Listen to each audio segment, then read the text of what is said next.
Você já ouviu aquela frase, está na Bíblia, mas quando foi procurar, não encontrou em lugar nenhum? Pois é, com o tempo, várias ideias entraram no vocabulário cristão como se fossem verdades bíblicas, mas são apenas tradições humanas, interpretações erradas ou pura invenção. Então se prepara porque nesse vídeo vamos derrubar alguns dos mitos mais famosos que os cristãos acreditam, mas que não estão na Bíblia.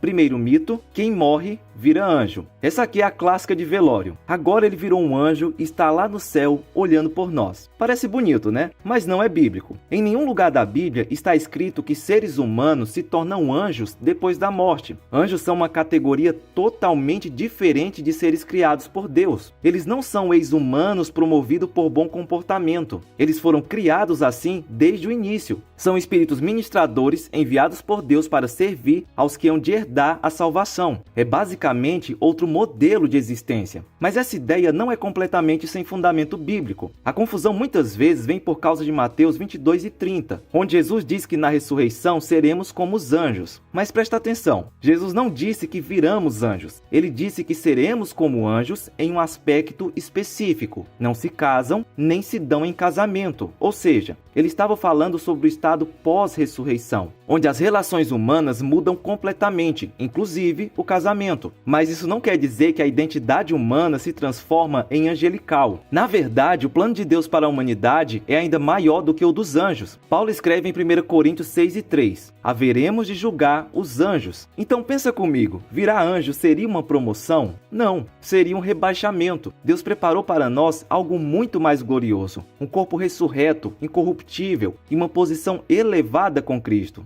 Segundo o mito, Noé levou apenas um par de cada animal para a arca. Essa aqui é campeã dos livrinhos infantis e decorações de berçário. A imagem está lá, barquinho fofinho, girafa de um lado, elefante do outro, casalzinho de cada espécie olhando o pôr do sol. Bonito? Sim, bíblico, parcialmente. A verdade é que Noé levou 2 de cada animal impuro, mas dos animais puros ele levou 7 pares. Isso mesmo, 7. Está escrito lá em Gênesis 7:2, de todo animal limpo tomarás para ti 7 pares, o macho e sua fêmea. Mas dos animais que não são limpos, um par, o macho e sua fêmea. Mas por que esse erro é tão comum? Porque muita gente só lembra de Gênesis 6:19 que diz: e de tudo que vive, de toda carne, 2 de cada espécie. Tu levarás na arca, para os conservar vivos contigo, macho e fêmea serão. Ou seja, esse versículo apresenta uma instrução geral, e é ele que costuma ser citado nas histórias resumidas. Mas no capítulo seguinte, Deus especifica a quantidade diferente para animais puros, e é aí que a maioria não presta atenção. Agora, por que uma quantidade tão maior de animais puros? Porque eles seriam usados depois em sacrifício e talvez como alimento. Deus já estava preparando tudo com antecedência como sempre.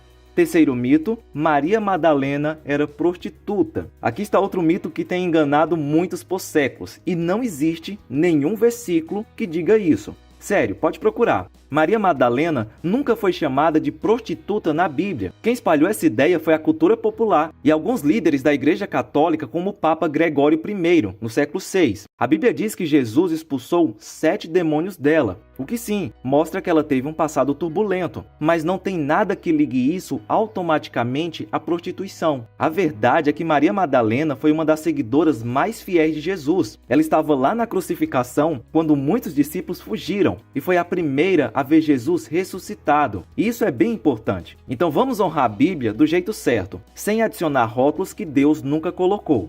Quarto mito, dinheiro é a raiz de todos os males. Esse é um daqueles ensinos que as pessoas têm certeza de que está na Bíblia, mas está errado. E não é só um erro de interpretação, é um erro de citação mesmo. O que a Bíblia realmente diz em 1 Timóteo 6:10 é: pois o amor ao dinheiro é a raiz de todo mal. Esse pequeno complemento faz toda a diferença. Ou seja, não é o dinheiro que é o problema, é o amor descontrolado por ele. O apego, a obsessão, a ganância, a idolatria. O dinheiro em si é só uma ferramenta. Ele pode ser usado para o bem ou para o mal. Depende do coração de quem possui. Tem gente que tem pouco dinheiro e é super gananciosa. E tem gente que tem muito e é generosa, usada por Deus para abençoar vidas. O que a Bíblia combate é o desejo de ficar rico a qualquer custo. O espírito de cobiça faz a pessoa vender a alma por status, poder e conforto. Paulo continua o versículo dizendo: e alguns, por tanto desejarem dinheiro, desviaram-se da fé e afligiram a si mesmo com muitos sofrimentos. Então não, Deus não odeia dinheiro, Ele odeia ver o dinheiro roubando o lugar dele no seu coração. O problema não é a carteira cheia, é o coração vazio. Quinto mito, se algo ruim aconteceu, é porque faltou oração. Essa aqui é aquela típica frase que parece super espiritual, mas carrega uma teologia bem errada por trás. A ideia de que algo ruim só acontece se você orar pouco. E isso transforma Deus em uma espécie de gerente de serviço de atendimento ao cliente espiritual. Você ora, ele resolve. Você não ora, ele manda problema. Só que isso não é cristianismo, é uma espécie de superstição. Jesus orava o tempo todo e mesmo assim foi traído, preso, espancado e crucificado. Paulo era um grande homem de oração e viveu sendo perseguido, preso, apedrejado e passou fome. Estevão orou e morreu apedrejado também. Ou seja, oração não é um escudo contra o sofrimento. É uma conexão com Deus apesar do sofrimento. Sim, a Bíblia manda orar sem cessar, mas ela nunca promete que oração vai blindar sua vida de problemas. Pelo contrário, Jesus disse, no mundo tereis aflições, mas também disse, mas tende bom ânimo, eu venci o mundo. Então vamos parar com esse mito cruel que faz as pessoas se sentirem culpadas por tragédias, perdas ou dores. Às vezes a pessoa orou sim, e mesmo assim o câncer veio, o acidente aconteceu, o desemprego bateu. Não foi falta de oração, foi uma tragédia natural em um mundo caído.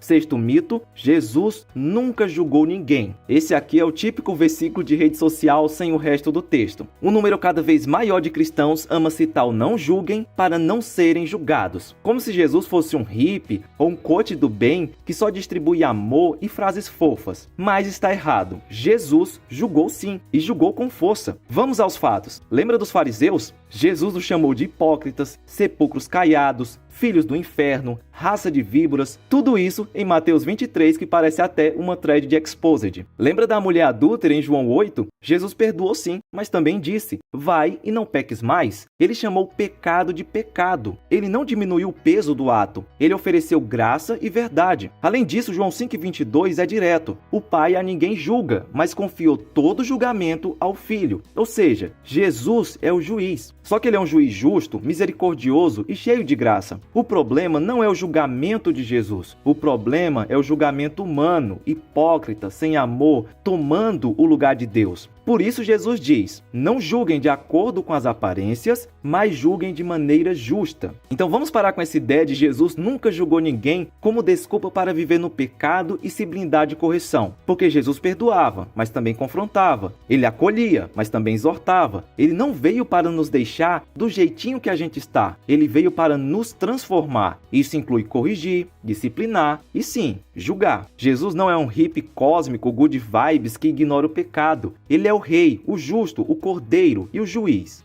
Sétimo mito, Deus não dá um fardo maior do que você pode suportar. Essa frase parece bíblica, né? Tem até aquele tom de consolo. Mas não é isso que a Bíblia diz. O versículo usado como base para essa ideia é 1 Coríntios 10:13, que fala sobre tentações e diz, Deus é fiel e não permitirá que vocês sejam tentados além do que podem suportar. Ou seja, o texto fala sobre tentação, não sobre sofrimento, fardos, tragédias. Não é sobre o peso das dificuldades da vida. É sobre a capacidade de resistir ao pecado com a ajuda de Deus. Agora, falando sobre fardos pesados demais, olha para a Bíblia. Moisés disse, não posso sozinho levar todo este povo. Davi escreveu, estou esmagado pelo peso do meu pecado. Paulo disse, queremos que saibam das aflições pelas quais passamos na província da Ásia. Fomos esmagados e oprimidos além da nossa capacidade de suportar. Sabe o que isso significa? Que sim, Deus permite problemas além da nossa força. Mas justamente para a gente parar de confiar na nossa força e correr para Ele. Deus nunca prometeu que você vai aguentar tudo sozinho. O que Ele prometeu é que vai estar com você quando você não aguentar. Vinde a mim,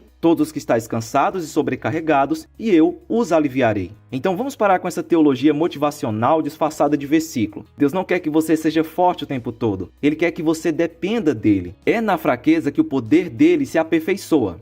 Oitavo mito, onde 2 ou 3 estiverem reunidos, Deus está ali. essa frase parece o grito de guerra do culto de meio da semana com 4 pessoas na igreja. E sim, Deus realmente está presente sempre com os seus. Mas essa frase foi arrancada do contexto original com uma força tão grande que até dói. A verdade é que Mateus 18 e 20 não está falando de culto pequeno, nem de reunião de oração com pouca gente. O contexto é outro e bem mais tenso. Jesus estava ensinando sobre disciplina na igreja. Ele estava explicando o que fazer quando alguém peca e se recusa a mudar. Primeiro você vai sozinho conversar com a pessoa. Se ela não ouvir, aí sim entra a parte dos 2 ou 3. Eles servem como testemunha no processo. Então, quando ele diz onde 2 ou 3 estiverem reunidos em meu nome, ele não está falando de cultinho com pouca gente. Ele está dizendo, quando vocês se juntam com justiça e humildade para tratar de um pecado sério na igreja, eu estou com vocês. É tipo um tribunal espiritual, mas com Jesus no meio dizendo, eu aprovo o que vocês estão fazendo porque vocês estão seguindo o meu ensino com amor e verdade. Ou seja, esse versículo não significa que Deus só aparece quando tem 2 ou mais. Até porque se você estiver sozinho, Deus continua lá. Afinal, Jesus disse, estarei convosco todos os dias. Até sozinho no quarto escuro, orando, ele está presente.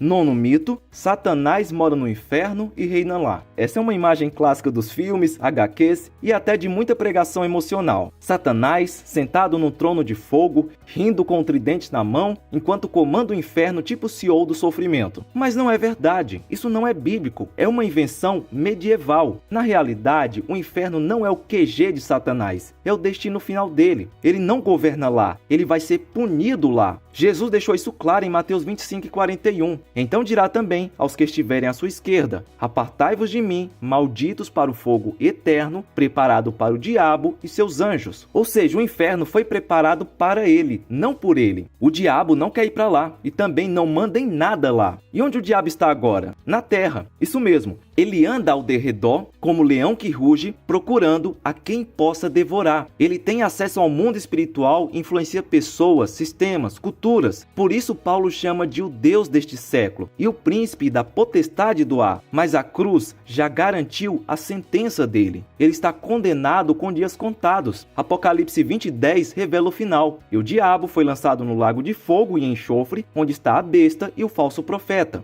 10º mito, o fruto proibido era uma maçã. Esta aqui virou até emoji universal do pecado. Toda vez que alguém fala de Adão e Eva, a imagem que vem na cabeça, uma maçã vermelha, suculenta, proibida. Mas onde na Bíblia fala que era uma maçã? Resposta curta, em lugar nenhum. Gênesis 3:6 só diz, vendo a mulher que a árvore era boa para se comer, agradável aos olhos e desejável para dar entendimento, tomou do seu fruto e comeu. Mas qual era o fruto? É mistério. Poderia ser figo, romã, tâmara, uva. A Bíblia simplesmente não diz. Então de onde vem a ideia da maçã? A culpa é dos latinos. Na tradução da Vulgata, a palavra para mal é malum e a palavra para maçã é malum. Aí, alguém achou que o jogo de palavras era teológico e pronto, o mito nasceu. Maçã igual pecado. Então, se você quer cair menos nestes e outros enganos, é preciso se aprofundar mais no conhecimento da palavra. Por isso, eu criei a plataforma Bíblia Ilustrada. Lá você terá acesso a videoaulas sobre os livros da Bíblia e mapas mentais para aprender mais rápido, além de vários outros bônus e cursos extras. Se você ficou interessado, o link para conhecer a plataforma está aqui na descrição do vídeo. Fica na paz e até a próxima.